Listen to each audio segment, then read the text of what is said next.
constantes de la clase anterior, es decir, de la clase 12. Recuerden ustedes que en la anterior clase nosotros habíamos introducido la ley de Biot y Savart, la cual nos expresa cuáles son las fuentes de campo magnético. Esta ley, que ustedes pueden observar aquí en la cabecera de la pantalla, establece que las fuentes de campo magnético son las corrientes, y puesto que estas corrientes siempre por ahora están en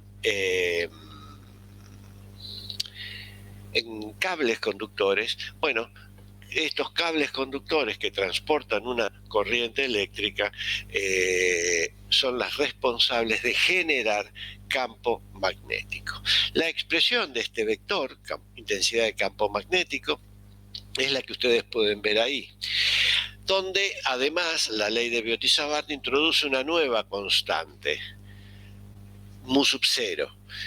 Mu sub 0 es conocida como la permitividad magnética del vacío y su valor numérico es 4pi por 10 a la menos 7, y las unidades en que se mide esta constante en el sistema internacional es el newton dividido amper cuadrado.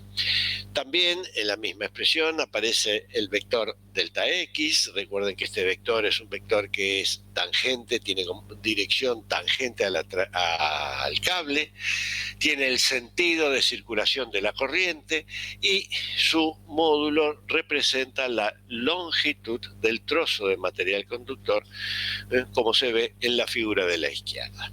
También aparece el vector R. El vector R en este caso es el vector posición que va desde el elemento de corriente al punto P, en este caso, que es el punto en donde yo estoy interesado en calcular la intensidad de campo magnético. Bueno, de esta expresión surge que el vector va a tener, para este caso particular, la dirección y sentido que se observa en la figura de la izquierda. Allí, como vemos, hemos dibujado un sistema inercial, X, Y y Z positivo apuntando hacia ustedes.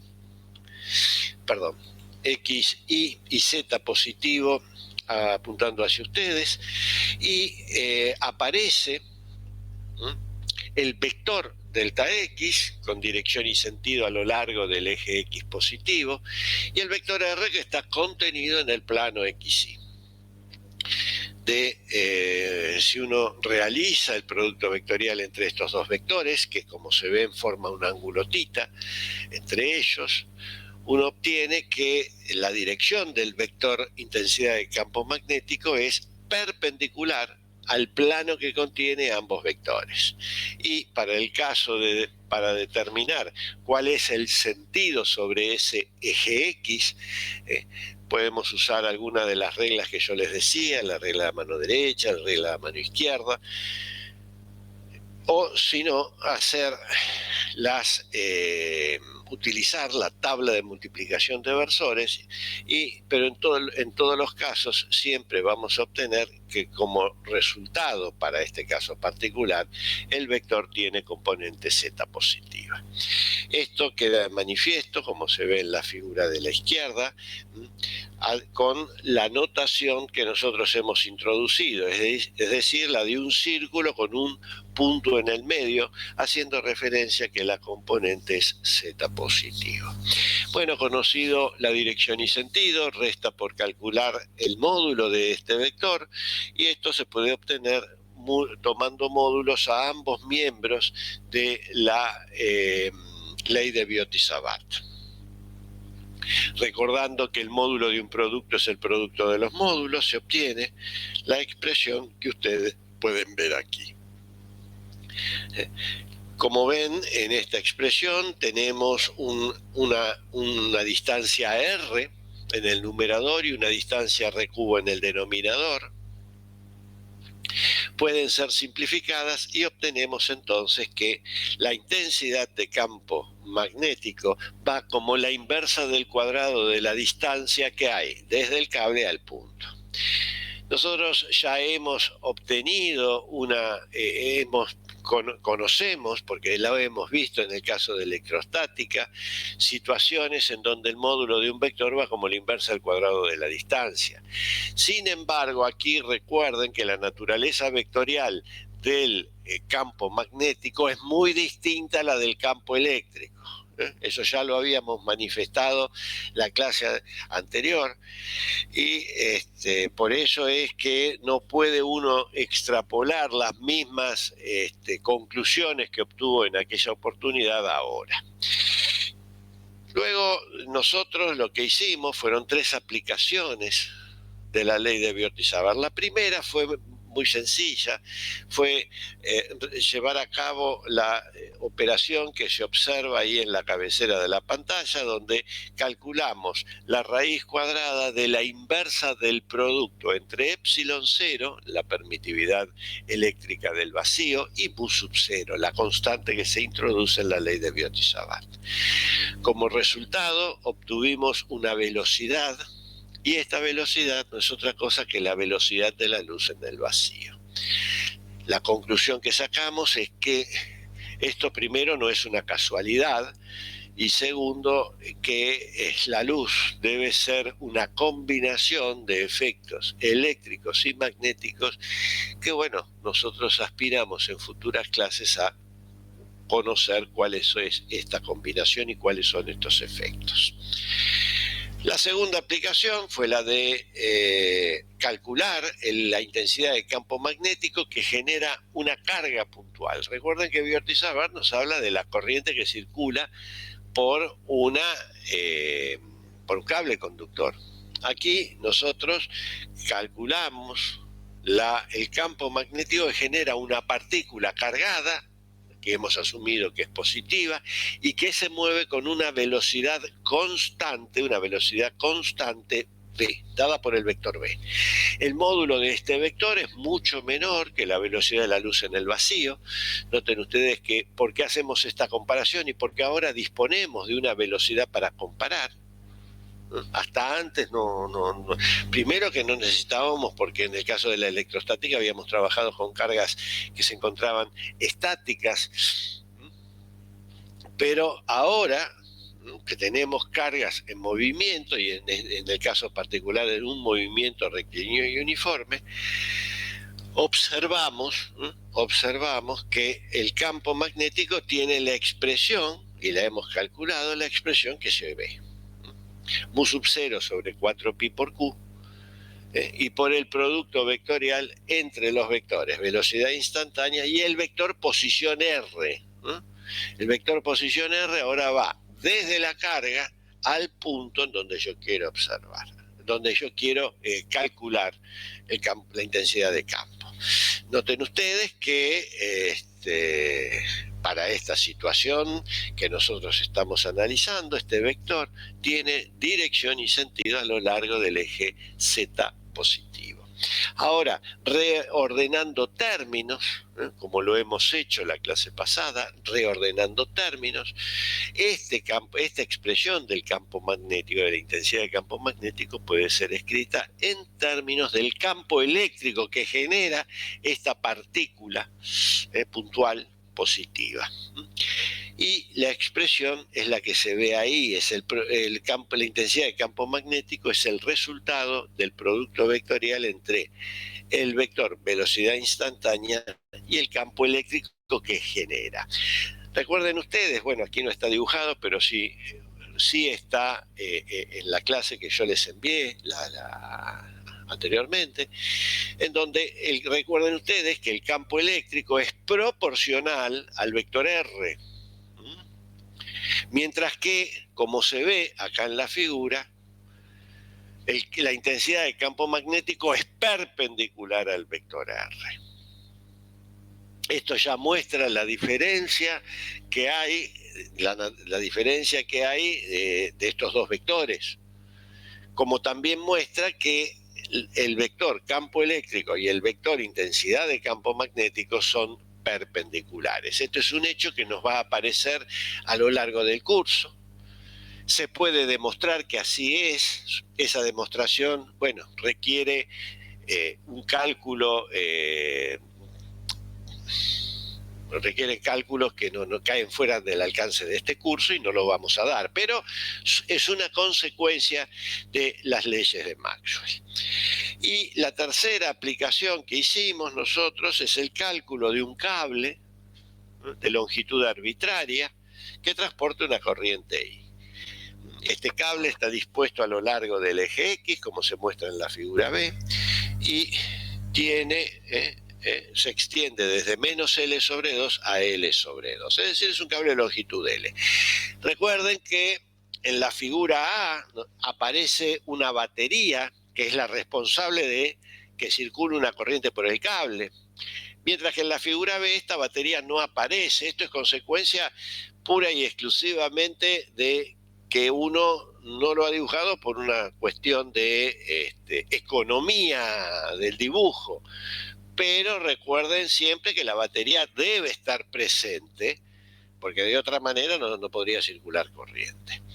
Y cuando uno habla de longitud de un cable, una longitud arbitraria, establece de que, bueno, puede ser un cable de longitud de 1 metro, 10 metros, 100 metros, 1 kilómetro.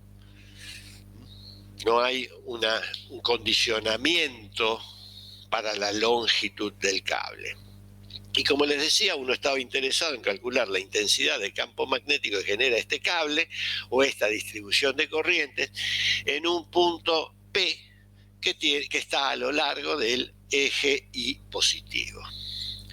Bueno, recuerden ustedes que luego de una suma vectorial que finalmente se realizó, ¿no? Se iba a realizar como una integral, como una suma de Riemann, es decir, se pudo calcular transformando esa suma a una integral, y luego de hacer una aproximación que no era nueva, sino que la hemos hecho en otras oportunidades, que es asumir que la coordenada I del punto P es mucho menor que la longitud del cable. Esto significa que si yo estoy tratando con un cable de 1 metro, bueno, la distancia de 1 milímetro cumple con esta condición, y si estoy con una de 1 kilómetro, bueno, 10 metros puede cumplir con esta condición. Así, nosotros obtenemos un campo de validez del resultado que, recuerden ustedes, habíamos obtenido, y es la componente de ese vector está a lo largo del eje K, es decir, del versor K, es decir, tiene componente Z positivo, como se ve en la figura de la izquierda, y su módulo va como la inversa de la distancia. Situación, si ustedes recuerdan el caso, hacen un esfuerzo de memoria y recuerdan el cálculo del campo eléctrico de un cable uniformemente cargado, verán que la componente del campo es a lo largo del eje Y, y también va como la inversa de la distancia. Aquí nuevamente se pone de manifiesto la diferencia vectorial que tienen la intensidad de campo eléctrico y la intensidad de campo magnético. Ambos vectores son, como les dije, perpendiculares. Uno apunta hacia las I positivas y el otro hacia las Z positivas. Y finalmente, nosotros obtuvimos las ecuaciones básicas del campo magnético, que son que el flujo de campo magnético a través de una superficie cerrada es igual a 0, y luego la circulación de campo magnético alrededor de una trayectoria cerrada, que es igual a mu sub 0 por la corriente que atraviesa un área que tiene como contorno el camino cerrado C. Bueno, muy bien, estos son los resultados salientes de la clase anterior, y hoy nosotros vamos a realizar algunas aplicaciones, no muchas, 2 o 3, de la ley de Biot-Savart. Estas aplicaciones han sido elegidas con el propósito de poder introducir algunos de los conceptos que serán de utilidad en clases futuras. Para ello, el primer ejemplo que vamos a tratar es el cálculo del campo magnético de una espira circular de radio A. Recuerden que esta espira circular, ¿cómo me la he fabricado? Bueno, fui al laboratorio, tomé un cable de determinada longitud y he construido con ese cable esta figura plana, que es un círculo de radio A. Recuerden nuevamente que los extremos de este cable fueron conectados a una batería. De ahí es que aparece la corriente que tiene la dirección y sentido que tiene, el sentido de giro contrario a las agujas del reloj. La batería no está dibujada, pero la batería existe. Bueno, y yo quiero calcular el campo magnético que genera esta espira, y para ello voy a colocar la espira en un sistema inercial X, Y, Z positivo apuntando para ustedes. Y voy a ubicar a la espira sobre el plano IZ, es decir, la espira va a estar ubicada o contenida en el plano IZ. Y yo quiero calcular el campo magnético de esta espira. Para ello voy a colocar el centro de la espira, por sencillez, en el origen del sistema inercial. Y el punto P va a ser un punto que está a lo largo del eje X positivo, como se ve en la figura de la izquierda. También en esta figura se observa, se pone de manifiesto cuál es el sentido de la corriente. Noten ustedes que en el círculo que está abajo la corriente es entrante y lógicamente sale por la parte superior. Bueno, ¿cómo voy a resolver yo este problema utilizando la ley de Biot-Savart? Y para ello lo que tengo que hacer es subdividir esta espira en m partes iguales. Yo voy a dividir la espira en m partes iguales.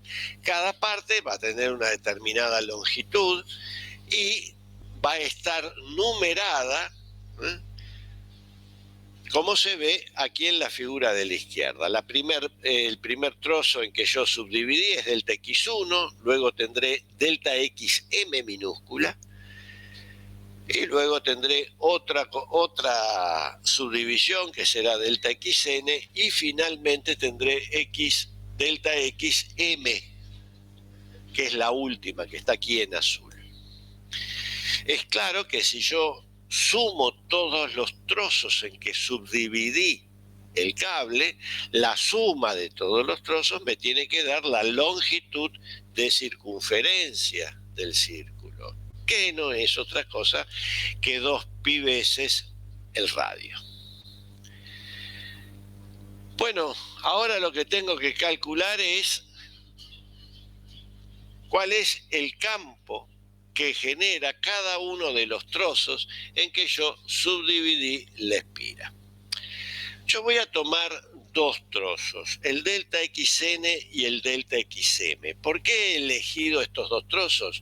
Porque noten ustedes que debido a la geometría de esta espira, que es circular, delta xn y delta xm son simétricos, ¿no?, por el origen.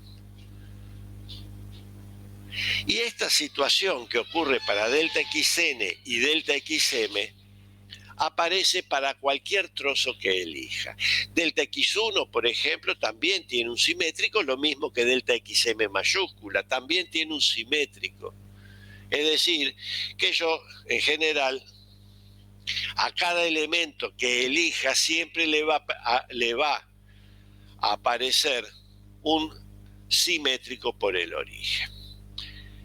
Bueno, vamos a comenzar con delta xm, como se ve aquí. Delta xm, digamos, este trozo de delta xm, que tiene una longitud dada que es igual a la de los demás, también tiene una dirección y sentido. Recuerden que la dirección es tangente al cable, en este caso es tangente al círculo.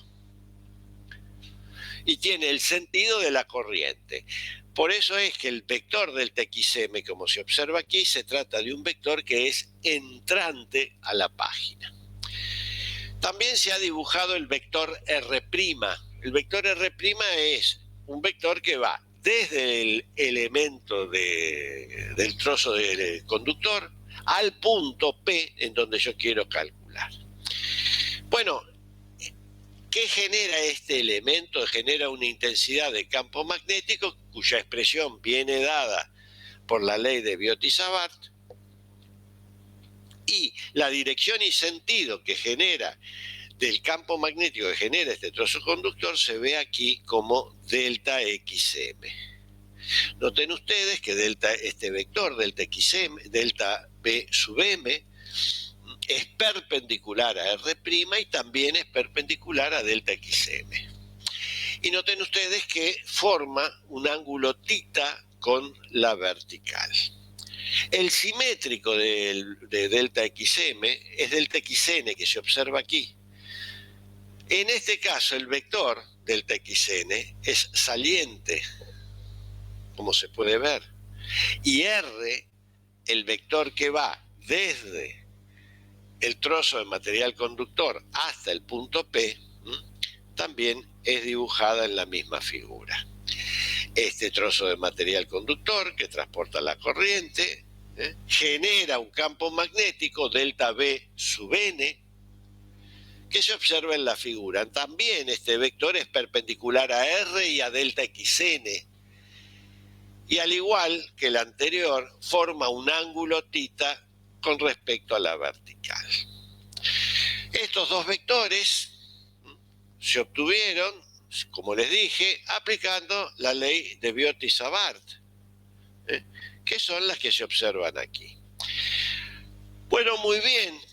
Esto dijimos que esto que le ocurra a estos dos vectores, delta B sub N y delta B sub M, que son contribuciones que hacen los elementos en que yo subdividí al cable, bueno, ahora deben ser sumados. Y la suma de todos estos vectores me va a dar el campo magnético resultante.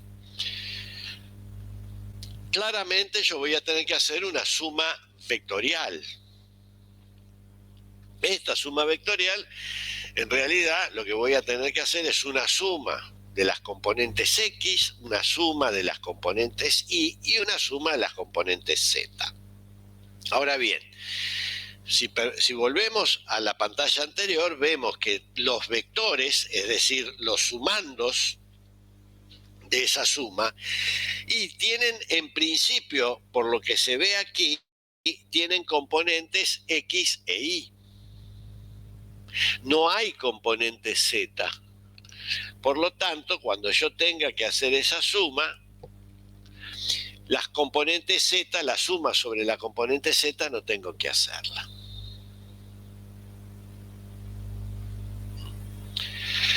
Es decir, solamente tengo que hacer la X y la Y. Pero vamos a ver que también podemos encontrar una nueva reducción.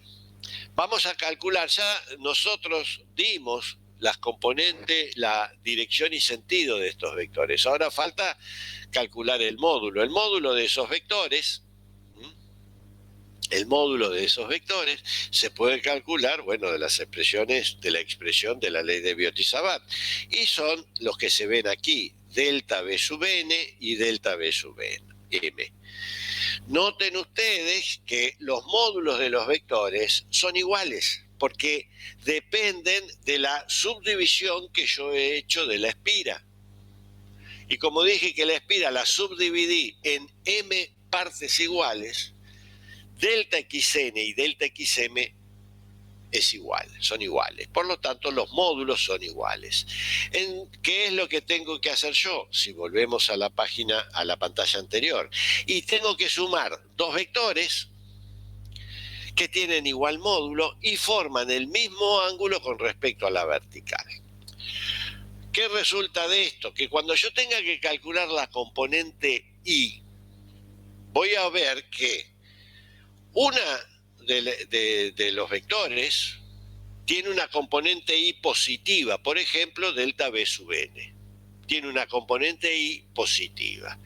En tanto que su simétrico, delta B sub m, tiene una componente I de igual valor numérico a la componente I del anterior vector, pero en este caso es negativa. Por lo tanto, cuando la sume, y como esta situación va a aparecer, como dijimos, para todos los elementos en que yo subdividí la espira, cuando la sume me va a dar 0.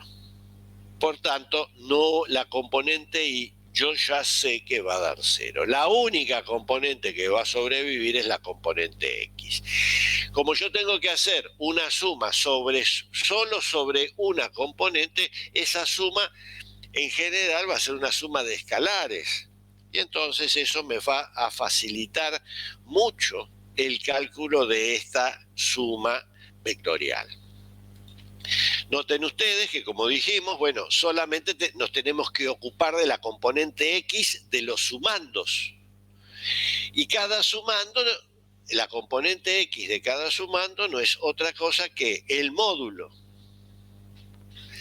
del vector delta B sub n por el seno del ángulo tita. Noten ustedes que si yo voy a la anterior pantalla, el módulo de R se puede calcular gracias al teorema de Pitágoras en este triángulo rectángulo cuyo cateto es A, el radio de la espira, y el otro cateto es X, la coordenada del punto P. Similarmente, además, en el mismo triángulo puedo calcular el seno del ángulo tita, que resulta ser igual al cateto opuesto, es decir, A dividido el módulo del vector R. Bueno, con estas dos expresiones reemplazadas en la componente X, resulta que la componente X toma la forma que se ve aquí en el fondo de la pantalla. Mu sub 0 sobre 4pi por A por X cuadrado más A cuadrado a la 3 medios por delta XN. Noten ustedes que en el miembro de la derecha lo único que tiene subíndice n es delta xn. El resto es independiente de n, es decir, son constantes. ¿Qué significa esto? Que cuando yo tenga que hacer la suma de todas las componentes x, solamente esta suma en realidad se reduce al cálculo de la suma de los delta xn. Pero esta suma ya la hemos hecho. Recuerden que habíamos dicho que es igual a la longitud de circunferencia de la espira, que era igual a 2πa. Resultando entonces que el campo magnético que genera esta espira circular que transporta una corriente I en un punto que está a lo largo del eje X positivo, tiene la expresión que se ve. Mu sub 0 sobre 2pi por I por pi por A cuadrado, dividido el denominador que se observa. Noten ustedes que en esta expresión en el numerador aparece el producto de la corriente por pi por A cuadrado. Recuerden que la espira es una espira circular de radio A. Y esa espira circular de radio A tiene un área, que es pi por A cuadrado. Es decir, que en el numerador tenemos el producto de la corriente que circula por la espira por el área de la espira. A este producto lo vamos a representar por la letra M y lo vamos a llamar momento dipolar magnético. El momento dipolar magnético nosotros lo vamos a definir como el producto de la corriente que circula por una espira por el área de la espira.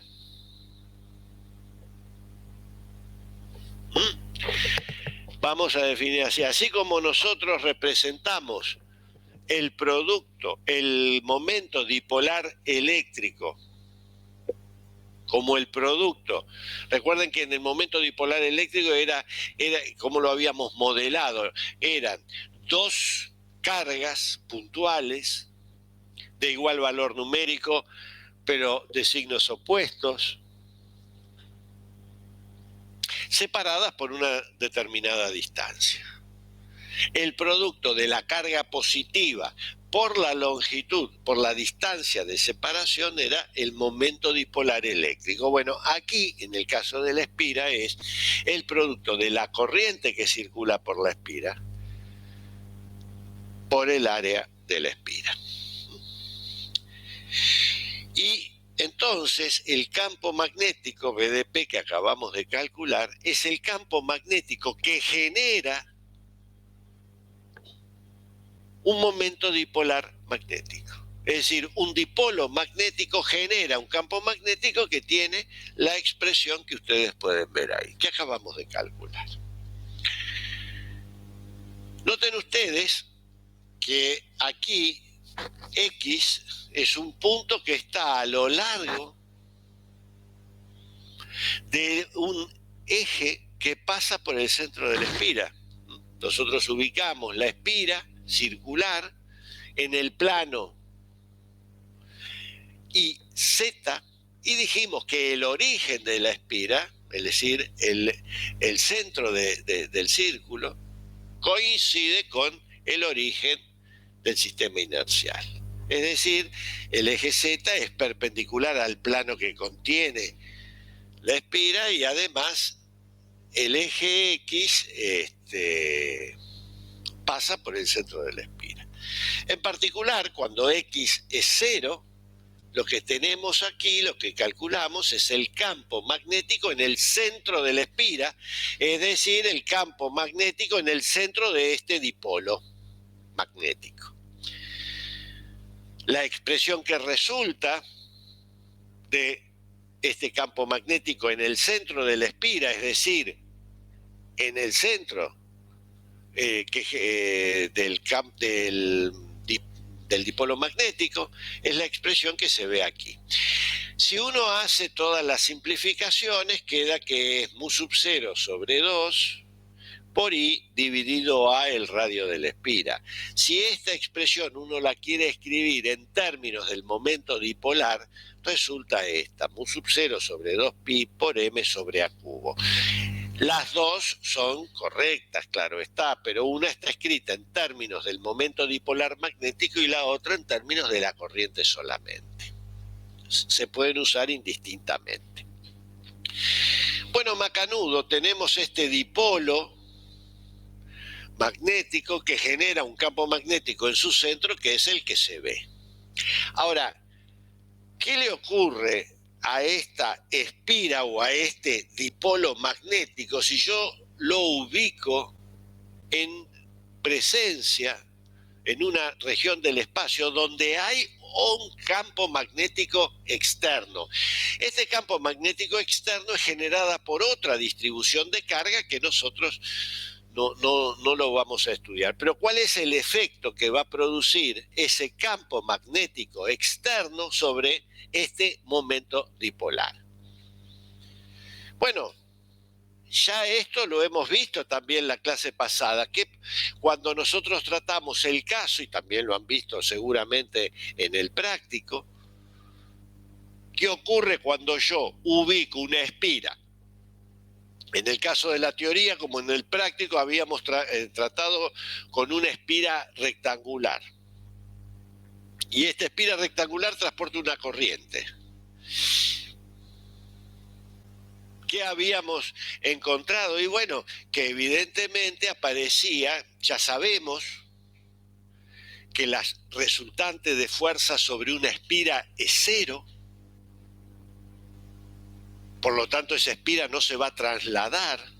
Pero hemos visto y lo hemos demostrado que sí va a producir una rotación. Es decir, que la sumatoria de momentos de fuerza alrededor de un eje sobre el cual está montada la espira,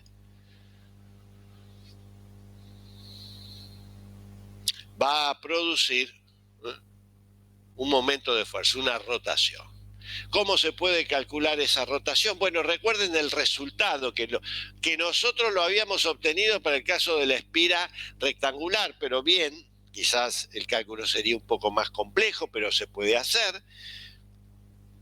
¿Qué va a ocurrir con esta espira rectangular, circular? Y bueno, lo que va a ocurrir es que vamos a obtener que el momento de fuerza total es igual al producto de la corriente por el área, por el campo magnético externo, por el seno del ángulo θ. Y noten ustedes que si ahora nosotros echamos mano a la definición que hemos dado de momento dipolar, esta expresión que nosotros habíamos obtenido la podemos escribir como m, el momento dipolar de la espira,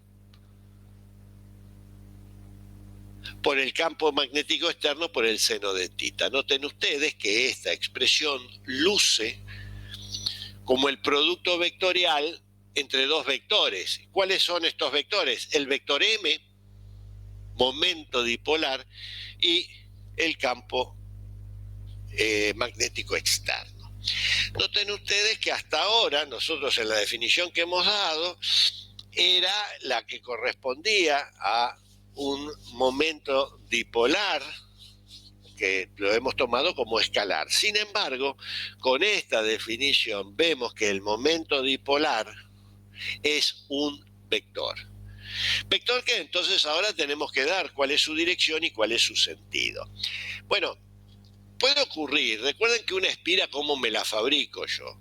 Tomo un cable y uno los extremos de ese cable. Tomo un cable de longitud finita y uno los extremos.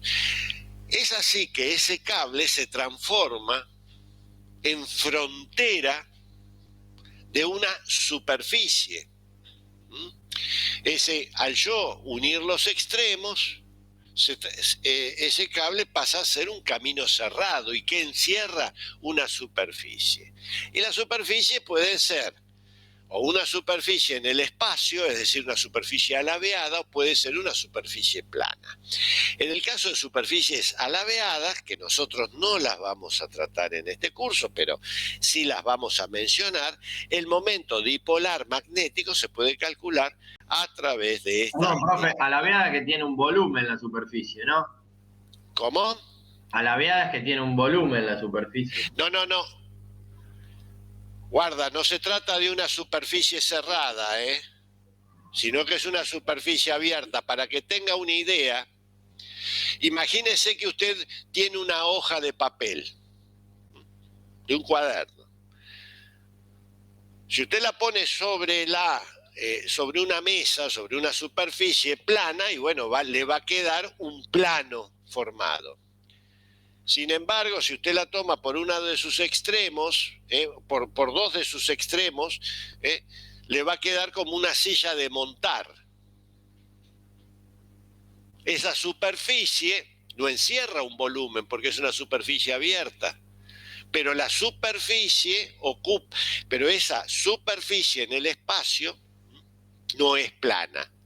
Es como una silla de montar, vamos a ponerle. Ya entendí, Ese tipo de superficies que están en el espacio y no pueden estar contenidas en un plano se las llama superficies alabeadas. Pueden haber superficies cerradas, pero en este caso no. ¿Más o menos se entendió la idea? Bueno. Sí, profe, ahí comprendí. En general estas superficies alabeadas nosotros no las vamos a tratar, pero en el caso de las superficies planas, también, claro está, el momento dipolar se define a través de la misma integral, pero el resultado de esta integral, para el caso de superficies planas, siempre se pueden escribir como el resultado de esta integral es I por A, el producto de la corriente por el área de la espira, por este vector n que nosotros ya lo hemos introducido, y que era el vector normal a la superficie que me da la orientación. Es decir, el vector normal es perpendicular, tiene una dirección perpendicular a la superficie, tiene un sentido que, bueno, es justamente saliente de la superficie, y su módulo es la unidad. De esta manera, entonces nosotros definimos el vector momento dipolar como el producto de la corriente por el área y la dirección y sentido está dado por la normal a la superficie. Bueno, vamos a hacer un análisis energético. ¿Por qué vamos a hacer un análisis energético? No para martirizarlos, sino porque, como ya vimos, cuando yo ubico una espira, o lo que decimos ahora, un momento dipolar magnético en un campo magnético externo, ya vimos que va a aparecer un momento de fuerza y este momento de fuerza hará rotar a esa espira, es decir, hará cambiar de dirección al vector momento dipolar magnético. Ahora, ¿en qué dirección se va a mover? Bueno, para eso vamos a hacer un análisis energético. Recuerden ustedes que allá de la noche perdida de la física 1, el trabajo se puede calcular para calcular en términos del momento de fuerza a través de esta integral, donde en esta integral el integrando es el momento de fuerza total, que en este caso, como hemos visto, es m por b externo, por el seno de tita, diferencial de tita. Y entonces, para calcular el trabajo hay que calcular esta integral difícil, que ya seguramente la deben haber hecho en física, en análisis 1, y el resultado, la primitiva, recuerden que es menos coseno, y entonces si uno a esa primitiva le aplica la regla de Barrow, resulta lo que hay acá. Noten ustedes una cosa, que acá tengo el coseno de la situación inicial menos el coseno de la situación final. Esto es debido a que la primitiva, como les dije, es menos coseno.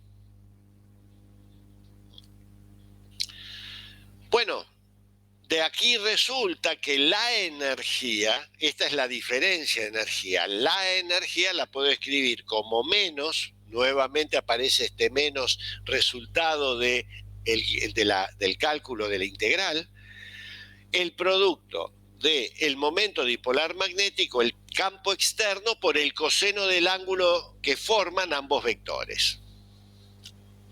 Noten ustedes que esta energía luce como el producto escalar entre los vectores, momento dipolar magnético y el campo externo. Entonces, ¿cuándo va a ocurrir el mínimo de energía? Y el mínimo valor que va a tomar esta expresión es cuando tita toma el valor 0, es decir, el coseno es 1. En ese caso, la energía toma el menor valor posible, es decir, que representa físicamente tita igual 0 y que los dos vectores son paralelos, es decir, tienen la misma dirección y el mismo sentido. Y cuando ¿para qué ángulos toma el mayor valor? Y el mayor valor es cuando tita es igual a pi. En ese caso el coseno es menos 1, con el menos que antecede al producto se me hace positivo. Es decir, en ese caso tenemos que los dos vectores van a ser antiparalelos o no van a estar alineados, es decir, van a tener la misma dirección pero sentido opuesto. Es claro, entonces, que lo que va a ocurrir cuando yo ubique un dipolo magnético o una espira en un campo magnético externo, lo que va a ocurrir es que el momento dipolar magnético va a ubicarse en el mínimo de la energía, es decir, va a tratar de moverse para que ese vector momento dipolar magnético y el campo magnético externo estén alineados. Ahora bien, muchos pensarán, y bueno, esto es lo que ocurre, en una espira, pero en realidad esto también ocurre a nivel atómico. Recuerden ustedes que en el modelo, por ejemplo, atómico de Bohr del átomo de hidrógeno es representado por un núcleo positivo y un electrón extranuclear que ejecuta un movimiento circular. Vamos a suponer que el orbital, el primer orbital del átomo de hidrógeno, el primero y el único, es circular, por sencillez. Y entonces tenemos, como se ve en la figura A, que hay una carga puntual, Q, el electrón, y que tiene una masa M, la masa del electrón, que gira. Yo puedo interpretar que ese electrón, al girar, se comporta como la corriente que circula por una espira circular. Bueno, ¿cuánto vale el momento dipolar magnético de esa espira circular que está formada por un electrón que gira en una órbita circular? Bueno, vamos a tomar dos instantes sucesivos de tiempo, el tiempo t inicial y el tiempo t final, que se ven aquí en la figura B. En esos dos instantes de tiempo, la partícula, el electrón, recorrió un ángulo que lo vamos a llamar delta tita. ¿Cuánto vale el momento dipolar para este electrón? ¿Cómo lo puedo calcular? Y bueno, vamos a su definición. Delta M, que va a representar el módulo de este momento dipolar, es el producto de la corriente por el área que tiene ese sector que tenemos acá, de radio R y delta tita. Bueno, la corriente ya sabemos, por definición es delta Q sobre delta T. Y el área de este triángulo no es otra cosa que base por altura sobre 2, es decir, R cuadrado por delta tita sobre 2. Ese es el área de este triángulo formado aquí en el círculo. Bueno, si yo reordeno estos delta, me va a quedar, reordeno términos, no agrego ni saco nada, reordeno términos, me queda delta Q por R cuadrado sobre 2 por delta tita sobre delta T. ¿Qué es delta tita sobre delta T? No es otra cosa que la velocidad angular. Y si yo a esta última expresión la multiplico por m, masa del electrón, y la divido por m, la igualdad no se va a alterar.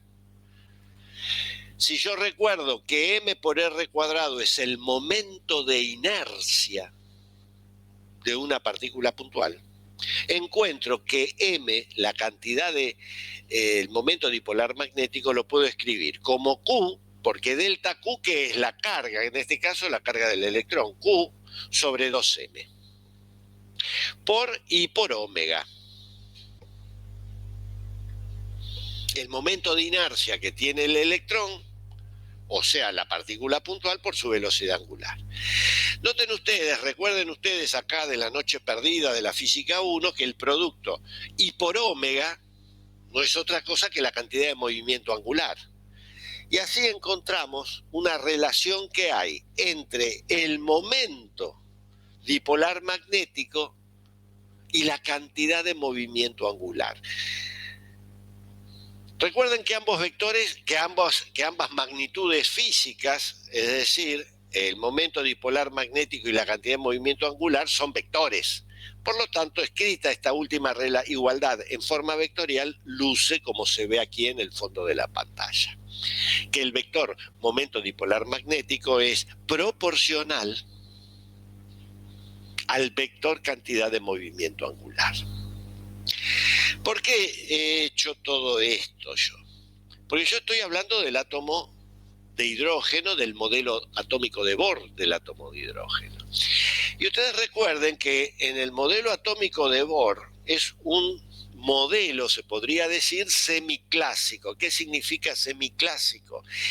Que hay partes de la mecánica clásica y partes de la mecánica cuántica. Por eso yo puse acá caso cuántico, pero en realidad sería un caso, en el caso semiclásico. Pero la historia es que uno de los postulados de Bohr era de que la cantidad de movimiento angular del electrón en el átomo de hidrógeno estaba cuantificada, es decir, no tomaba un conjunto de valores, sino que tomaba ciertos valores discretos. Y estos valores discretos era un número entero n de h, la constante de Planck, dividido 2pi. A este número n se lo llama el número cuántico principal. Recuerden que n empieza con 1. 1 es el estado fundamental, 2 es el primer estado excitado y bueno, y continúa. Pero para el caso del átomo de hidrógeno, en el fundamental, n igual a 1, se obtiene de la anterior relación que la cantidad de movimiento, que el momento dipolar magnético toma la expresión Q sobre 2m por la constante de Planck dividido 2pi. A esta magnitud, que vendría a ser el momento dipolar magnético del fundamental, se la conoce como el magnetón de Bohr. Es decir, que el átomo de hidrógeno puede representar un momento dipolar magnético. Y entonces uno se pregunta, ¿y qué pasa si yo este átomo de hidrógeno lo pongo en presencia de un campo magnético externo? Y bueno, es claro que el momento dipolar se va a orientar en la dirección del campo, como hemos visto, porque es el estado de menor energía. ¿Y qué consecuencia tiene esto? ¿Qué consecuencia tiene esto en el caso del átomo de hidrógeno? Y bueno, eso se va a ver reflejado en su espectro. Las líneas espectrales, esas líneas que ustedes vieron, las líneas de Lyman, Brackett y Paschen, se van a ver, van a sufrir un desdoblamiento. De una línea se van a partir en dos, se va a subdividir en dos. Ese efecto que se produce en los átomos cuando son colocados en campos magnéticos externos se lo llama efecto Zeeman. El efecto Zeeman es el que se ve en los espectros atómicos. Aparece un desdoblamiento de las líneas espectrales. Pero, ¿qué ocurre? También las partículas subatómicas, el núcleo atómico, en el caso del átomo de hidrógeno, el caso del protón, también tiene un momento, una cantidad de movimiento angular intrínseca que se la llama spin. Y cuidado con esto del spin. Yo sé que van a encontrar en muchos libros, e incluso algunos profesores, les van a decir que el spin representa la rotación de la partícula. Eso está horrible. Eso no quiero decir que está mal, está horrible. Porque las partículas no giran. Y el spin no tiene un análogo clásico. Es decir, ustedes en física clásica, vieron, física 1, vieron la energía, vieron la cantidad de movimiento angular, como lo han visto. Bueno, esas magnitudes físicas tienen su correlato en la mecánica cuántica como operadores. Está el operador energía, el operador cantidad de movimiento angular, que se los llama observables. Sin embargo, el spin no tiene un análogo clásico. Uno no puede, es decir, existe en el campo, en la mecánica cuántica, pero no tiene su análogo en la física clásica. Es un efecto pura y exclusivamente cuántico.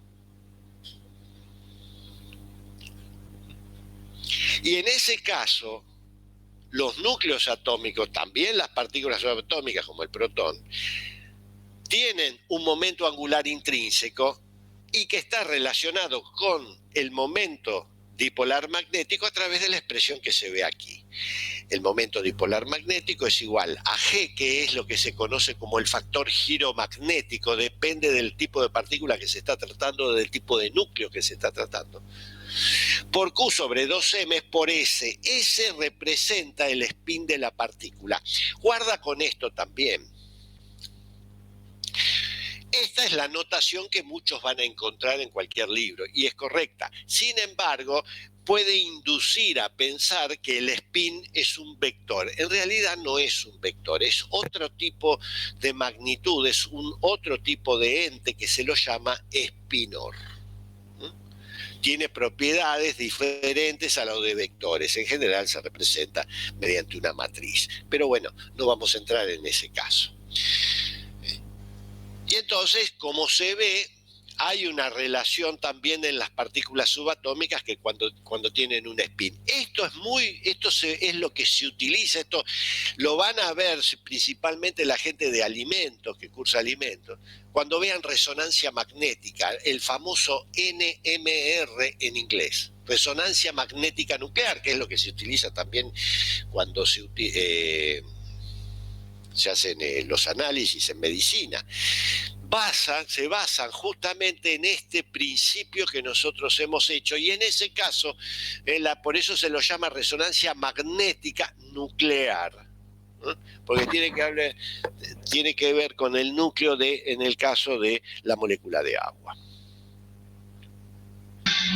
Disculpe, profe, que lo interrumpa, porque Sí.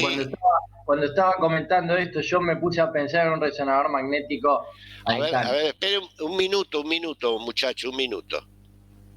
Voy a dejar de compartir pantalla, a ver, así me ve la cara y a ver si lo escucho mejor, porque lo escucho con cierta dificultad. Bueno, a ver, pregúnteme. No, que yo me puse a pensar en un resonador magnético, porque cuando usted estaba hablando de esto, yo tengo entendido que el resonador magnético lo que hace es una primera, o sea, de las 3 dimensiones que necesita graficar, una primera dimensión lo hace gradual, con un campo magnético que va modificándose desde un punto del eje X hasta el otro, y también un campo gradual en el eje Y. Y el Z justamente se da por retorno de la partícula, o sea, se le genera con el campo magnético una orientación y dependiendo de cómo se desorienta se hace la tercera, que tiene que ver con esto que está hablando, ¿verdad? Pero lo del Sí, spin me a ver, confundió. muchacho, lo escucho realmente con cierta dificultad, pero sí, claro. Yo aquí lo que he tratado de contarles es el principio no de funcionamiento de la resonancia magnética, sino el principio en que se basa el resonador magnético. La historia es que el principio se basa justamente en lo que acabamos de ver, en la orientación que puede tener el momento dipolar magnético. Ahora ya uno deja de hablar de espira, ya habla de una propiedad que tienen los núcleos atómicos y que es su momento dipolar magnético.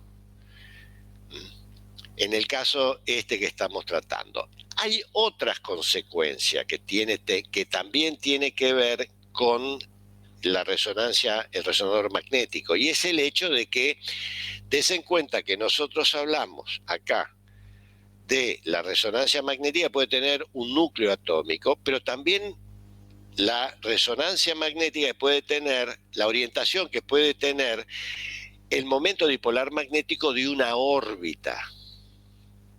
Estas dos cosas se complementan y forman lo que se llama la interacción spin-órbita. El análisis ya cada vez se hace más complejo, pero más o menos tienen lo que ocurre en esa interacción spin-órbita es siempre más o menos lo mismo, que tiende a haber una orientación del momento dipolar en la dirección del campo magnético. Aquí nosotros hemos tomado un campo magnético que es constante. El campo magnético externo lo hemos asumido constante por sencillez.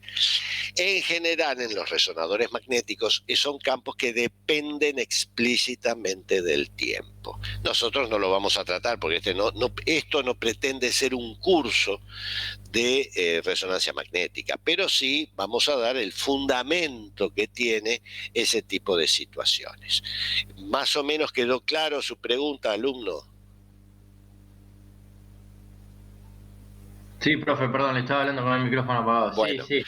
entonces, dicho esto, voy a volver a compartir pantalla con ustedes. Acá está. Y volvemos a la clase. Bueno, conclusiones de esto es, bueno, el spin no representa una rotación en el espacio real. A ver, ¿qué significa esto? Si ustedes tienen un objeto cualquiera, qué sé yo, imagínense que el celular de ustedes, y a ese celular ustedes lo rotan en 2pi, vuelven a obtener la misma figura.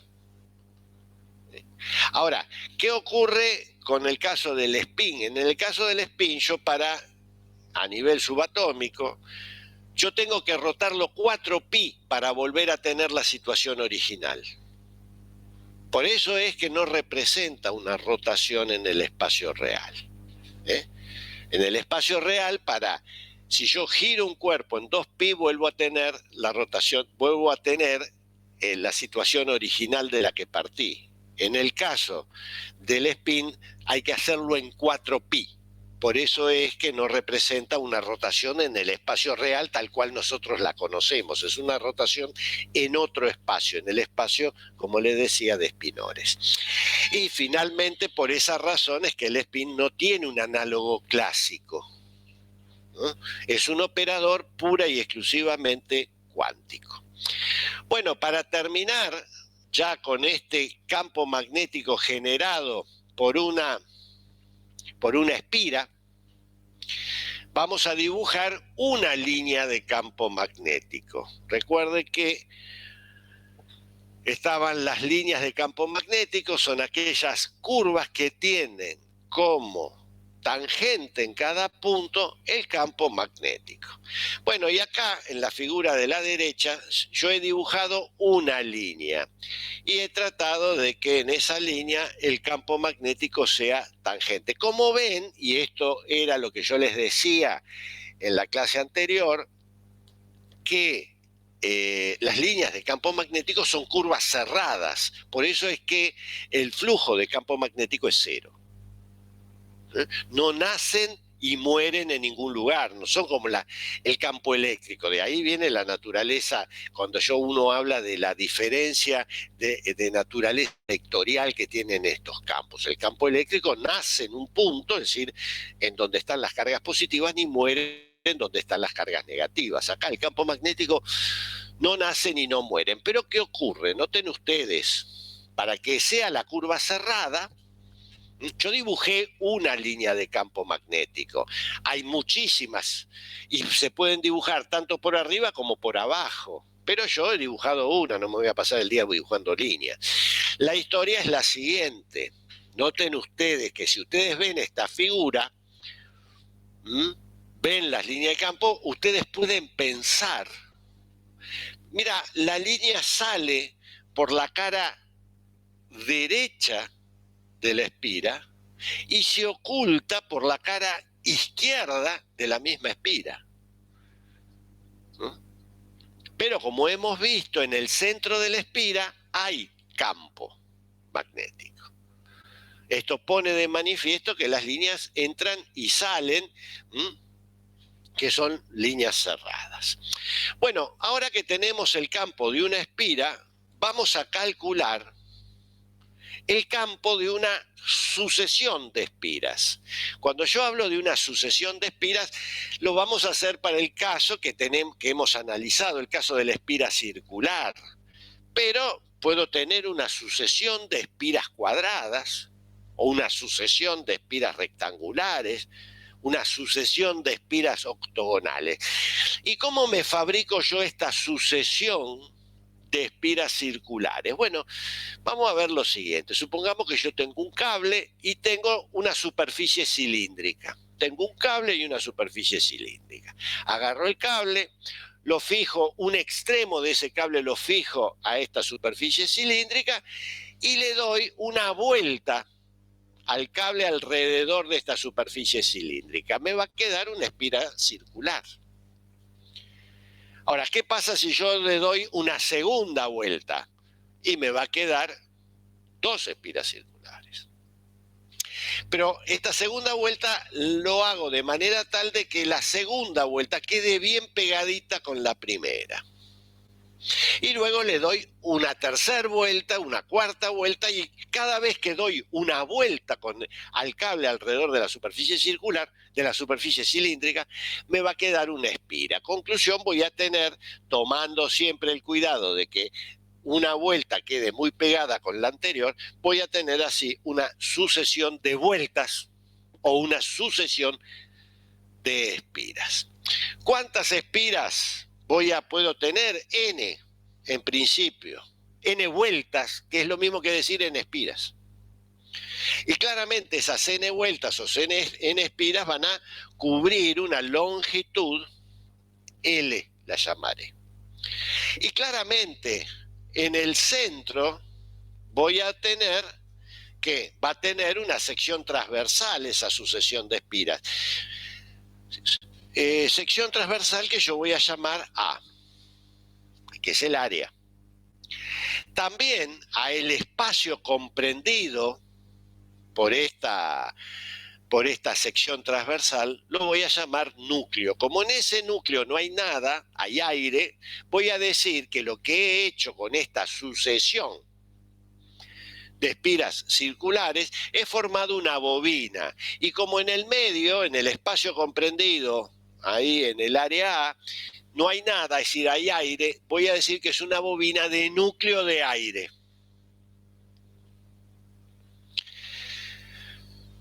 Yo voy a definir por n minúscula el número de líneas o número de vueltas dividido la longitud A.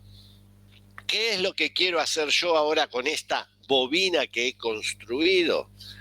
Y quiero calcular el campo magnético en el núcleo de la bobina, en un punto del núcleo de la bobina. ¿Cómo puedo hacer esto? Y bueno, esto se puede hacer de la siguiente manera. Supongamos, cuando yo les decía que estaba pegadita una vuelta a la otra, no se dice pegadita, sino que se dice que la bobina la estoy enrollando, la he construido a paso cerrado. Es decir, cada vez que doy una vuelta avanzo un poquito. Entonces, ese avance se llama paso. Y entonces cuando uno dice que es a paso cerrado, lo que está haciendo es que se toma el trabajo de que una vuelta es continua o contigua a la anterior. Bueno, si yo lo hago a paso cerrado, la construcción de esta bobina la hago a paso cerrado, puedo pensar el trabajo de la siguiente manera. Yo sé el campo que genera una espira, pero si las demás están a paso cerrado, y bueno, un cierto número delta n de espiras que yo tome alrededor de una, van a estar muy cercas unas de otras.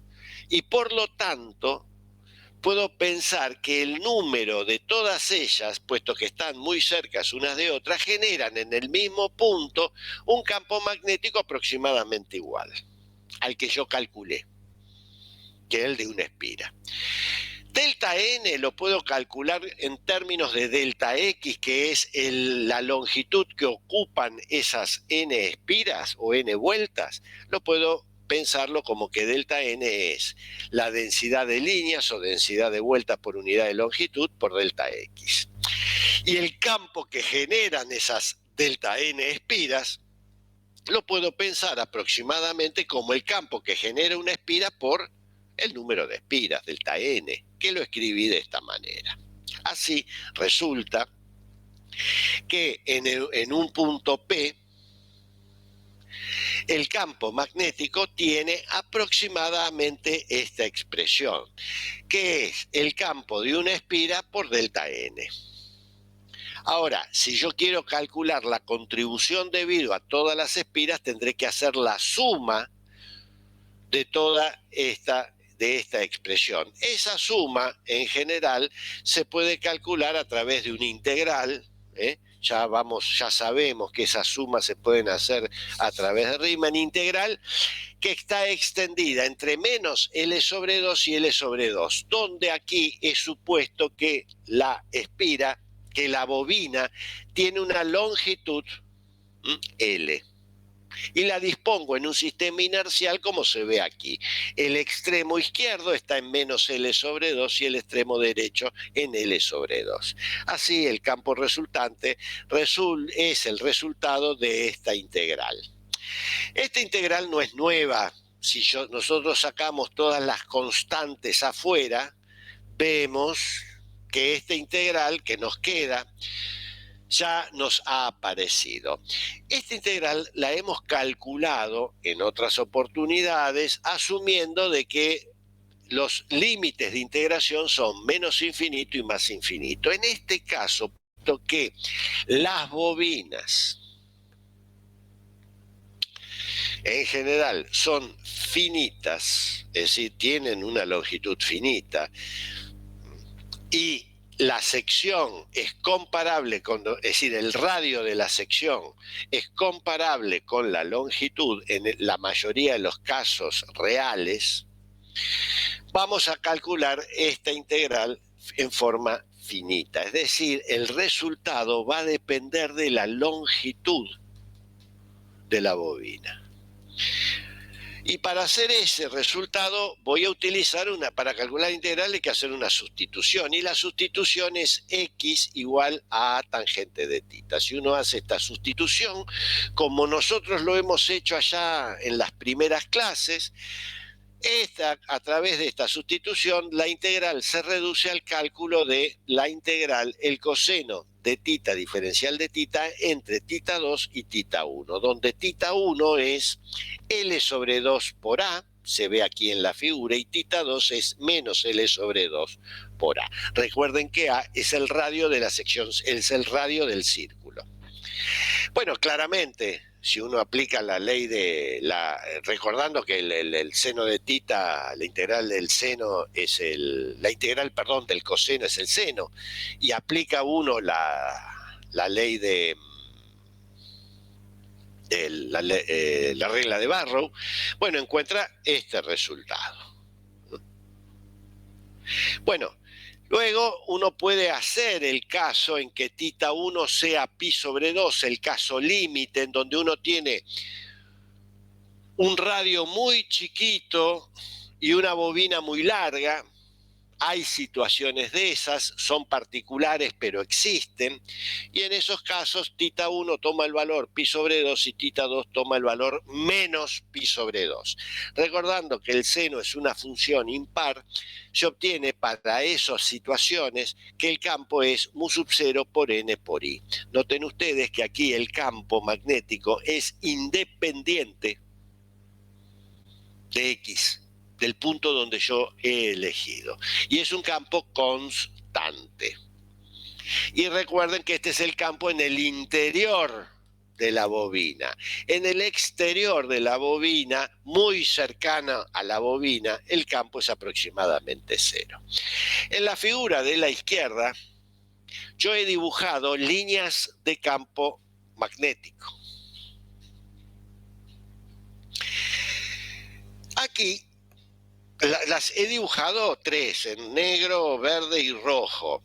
Y claramente, por el tipo de bobina que estamos tratando, las líneas son simétricas por arriba del eje X y por abajo del eje X. Eso es debido a que si ustedes toman la bobina y la cortan a lo largo del eje X, lo que obtienen por arriba es lo mismo que obtienen por abajo. Por eso es que las líneas de campo magnético son simétricas, debido a la geometría del cuerpo con que estamos tratando.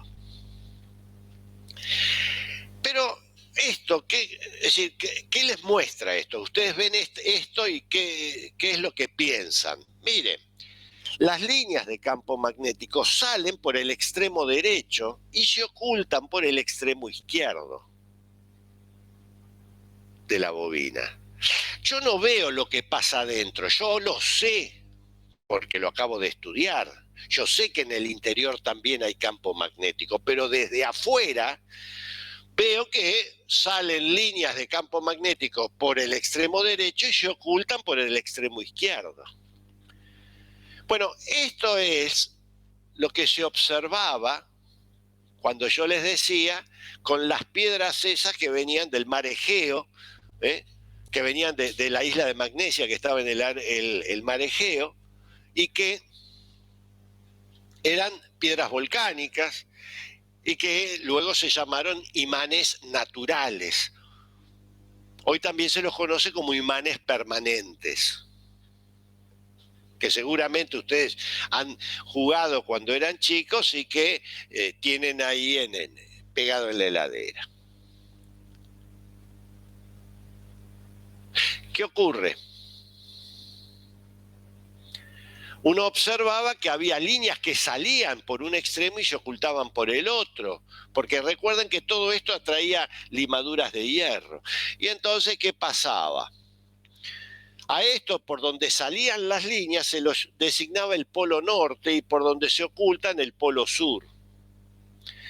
Y también se había encontrado de que si uno enfrentaba polos de igual denominación, es decir, polos nortes, o enfrentaba polos sur, había una fuerza de repulsión. Y si eran de letras diferentes, había una fuerza de atracción. De hecho, cuando yo comenzamos el curso les dije que había otras leyes de fuerza, que nosotros estudiábamos la ley de Lorentz, pero que había otras. No había muchas más, es decir, había creo que 2 más, además de la de Lorentz. Una de ellas era la expresión de esa fuerza era proporcional al producto de las masas magnéticas. La masa magnética estaba relacionada con el polo magnético y era inversamente proporcional al cuadrado de la distancia que había entre los polos. Esa se dejó de usar cuando apareció la ley de Lorentz. ¿Por qué? Porque no era muy precisa la definición que se daba de masa magnética. No era precisa. Además, variaba de un elemento a otro, de un cuerpo a otro. Dependía mucho de la geometría. Pero también se había encontrado que era una ley cuya fuerza iba como la inversa al cuadrado de la distancia.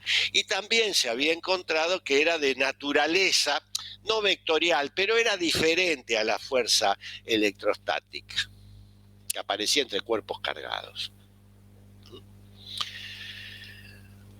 Hoy en día uno sabe que las líneas de campo magnético son curvas cerradas, que las líneas no es que nacen en las cargas positivas y mueren en las negativas, nacen en el polo norte y mueren en el sur. No, continúan por dentro, incluso continúan por dentro del imán permanente, las líneas de B de campo magnético. Son líneas continuas. Y esta es la relación que hay entre la ley de Biot-Savart y los imanes permanentes. Están relacionadas con justamente a través de estas bobinas que hay. Bueno, alumnos, continúa también el cálculo del campo magnético que acabamos de calcular para el caso utilizando la ley de Ampère, como aplicación de la ley de Ampère. Pero esto lo pueden ver ustedes. Yo luego de la clase les voy a enviar a ustedes la clase de hoy, como lo hago siempre. Esta clase número 13 la van a recibir seguramente antes del mediodía, la van a tener en sus casillas de correo. Bueno, con esto terminamos la clase de hoy.